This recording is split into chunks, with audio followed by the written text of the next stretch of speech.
if you talk to anyone on the right or left, they would say the candidacy of Nikki Haley, well, she's surging. He's a 2024 GOP hopeful. We know we're a few months away from the Iowa caucus, and then up comes New Hampshire, South Carolina, and then we'll have a Super Tuesday before you know it. And this is an important time. No longer can people say, well, wait till Labor Day, then it gets serious. Well, it's after Labor Day. And Nikki Haley's always been serious. She was the first major candidate in. Ambassador, welcome back to the Brian Kilmeade Show. Thanks so much, Brian. It's great to be with you. So 9/11's here, and we see the First Lady, and we see the Secretary of Defense. We don't see the President. He's going to be in Alaska at 4 p.m. today, Eastern Time. And one of the comments from his traveling committee was, well, 22 years after Pearl Harbor, we weren't still celebrating. We still weren't marking it like we're doing now with 9/11. Do you think it's time for us to stop marking it?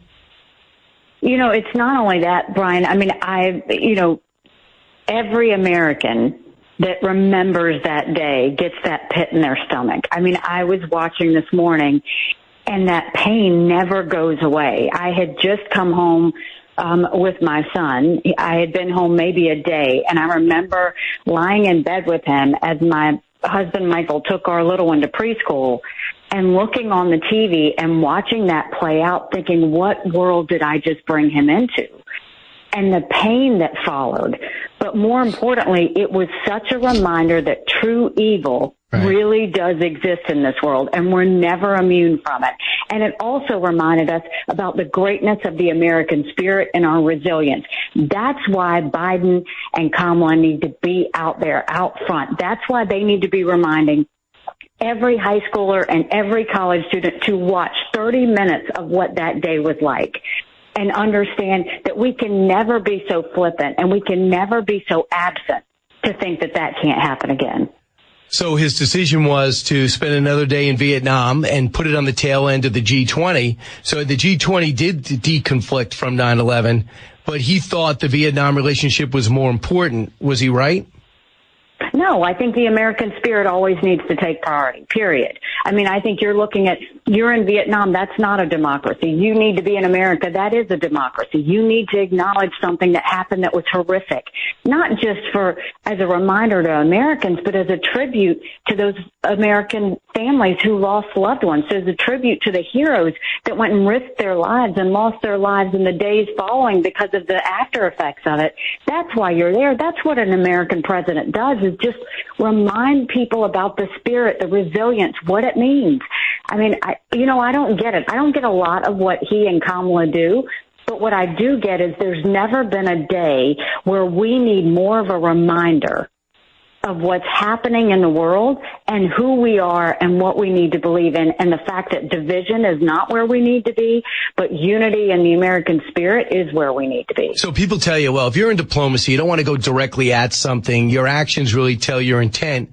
So that's really what the spirit I think that President Biden was giving with Hanoi, Vietnam. He decided to upgrade their relationship because of their natural resources, and they seem to view China as a threat. He's up our relationship with Japan and Korea, South Korea, and their relationship with each other. He's done the same thing with Australia, who see a huge threat on a daily basis. Nobody has to explain to India. There's still border skirmishes, especially to you with your heritage.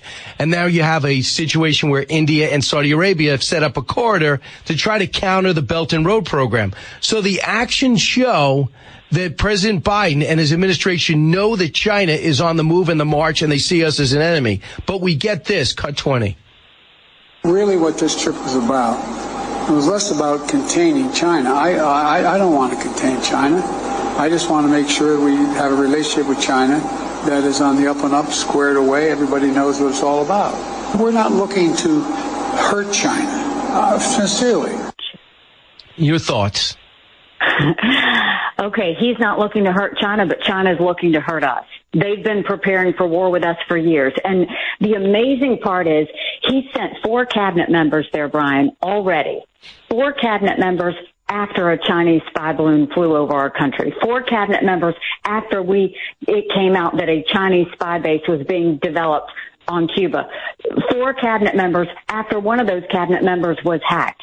4 cabinet members after seeing the intrusion into our country that they've bought up 400,000 acres of U.S. soil near our military bases, the fact that they bought the largest exporter, the largest pork producer in the country here in America, the fact that they steal $600 billion worth of intellectual property, the fact that they've killed more Americans from fentanyl than the Iraq, Afghanistan, and Vietnam wars combined, the fact that they are building up their military. It's unthinkable to me that he continues to want to appease an enemy that has so openly tried to show that they are at war with us. And that's the problem, because when you start to be that weak in the knees on a country like China, who's so involved in actually being on the ground in our country now and causing problems, then what message are you sending to Iran that says death to America?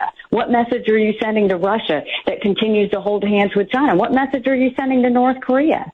Because now what you're seeing is you're seeing a unification of China, Russia, Iran, and North Korea. Yeah. And what are they unifying about? They're unifying over their hatred over America.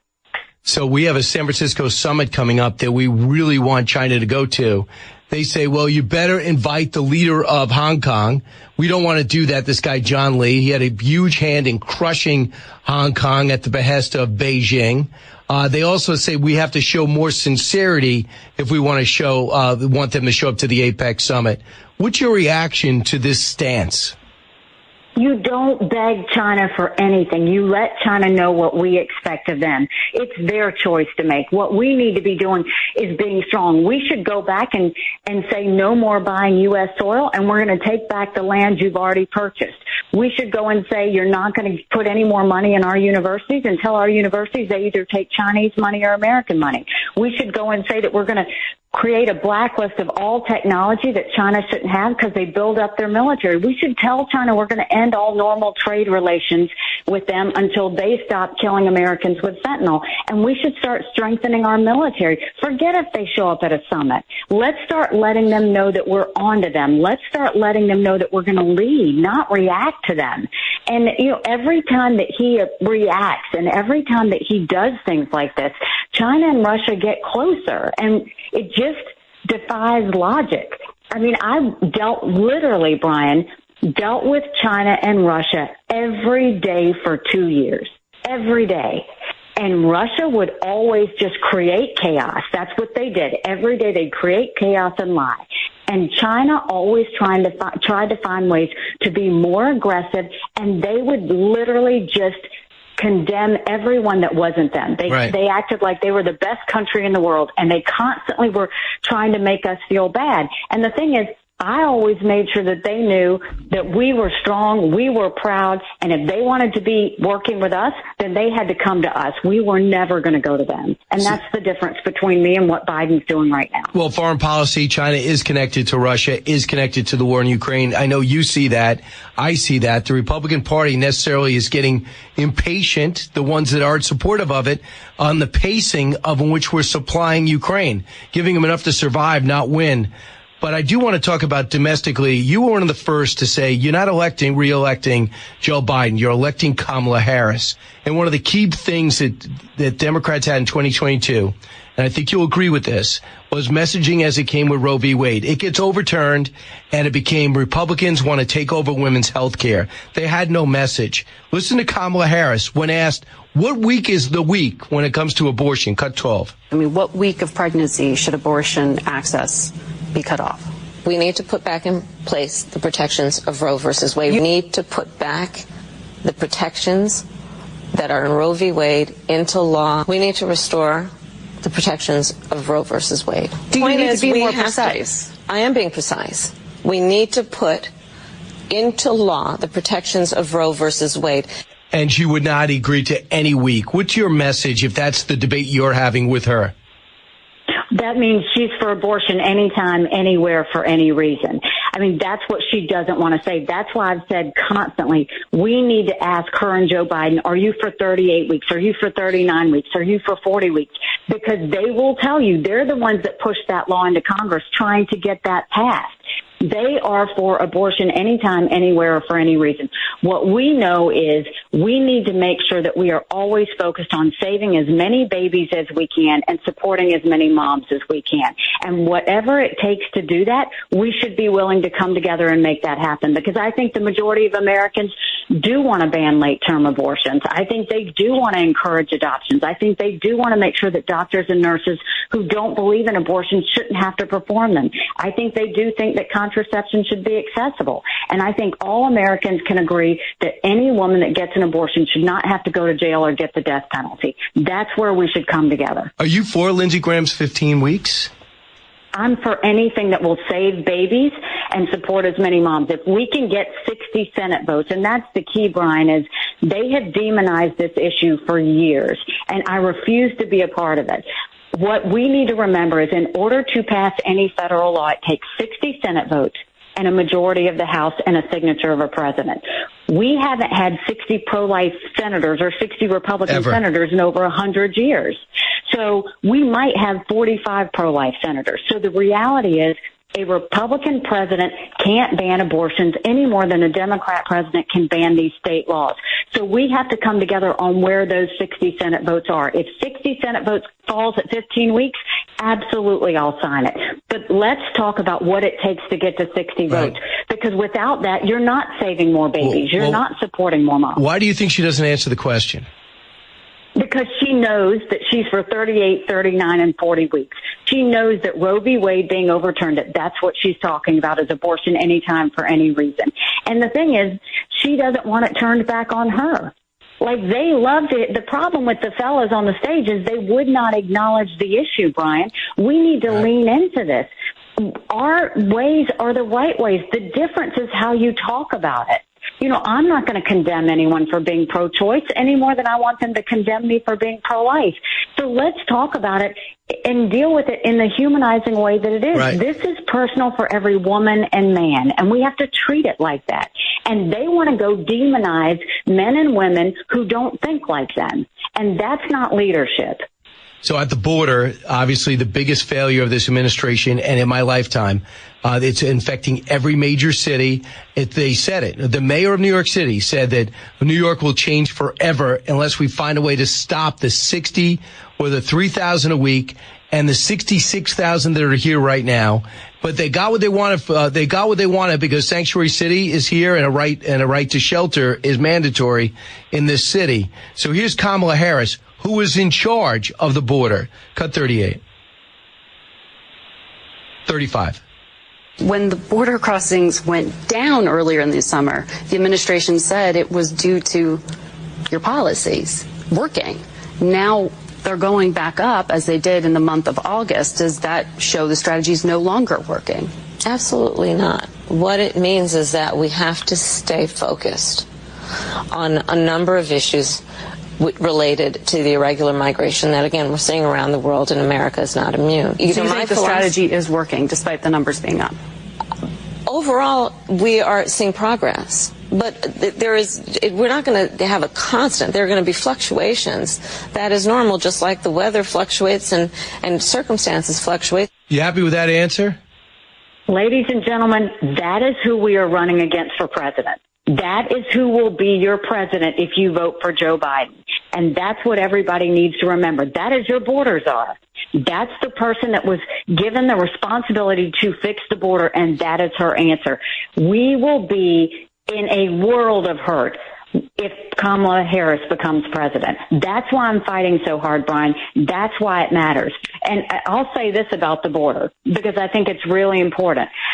I don't think that Greg Abbott gets enough credit for what he has done. Because, first of all, when all of this was happening in Texas, and I went 400 miles down that border, when I talked to the ranchers, when I talked to the sheriffs, when I talked to the border security there, they were so underwater, but they were just taking it. They were taking it because they always had to take it. No one was helping them. And Greg Abbott had the courage to say, you know what, I'm not doing this to my people anymore. And he started sending it to these sanctuary cities around the country who were lecturing Republicans, saying that we were bad people because we didn't want to let illegal immigrants in. And all of a sudden, what happens? Are they bad people now? Are they bad people because they see it infiltrating their schools and their hospitals and taxpayers having to pay for it? No, none of us are bad for saying that we want law and order. None of us are bad for saying that we need to make sure that Americans are secure and that national security is a top priority. And now all of these Democrat-run sanctuary cities are suddenly saying, oh, wait a minute, don't do this to us. Well, you know what? If you're a sanctuary city, they're going to keep coming, and I think Greg Abbott needs to keep sending them because that's the only way they're going to wake up. And Ambassador, we know that there's a lot turning up there on the FBI most wanted list. So this is not a good mix of what's happening at the border. Something's going to come to a head. Hard to imagine this not being the top issue, barring any sudden change of events come Election Day.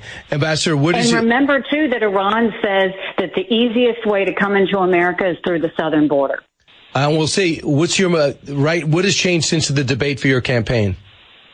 I mean, we've seen an incredible amount of support, and I'm extremely grateful. You know, I think people see that we need a new generational conservative leader. I think they need someone who's going to tell hard truths and let the chips fall where they may. I think we need someone who's been an executive and also negotiated across the table from Russia, China, and dealt with Iran and North Korea.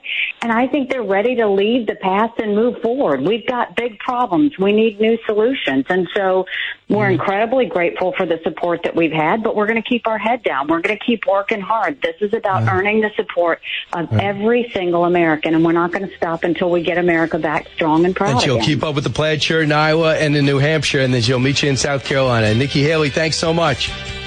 Go to NikkiHaley.com.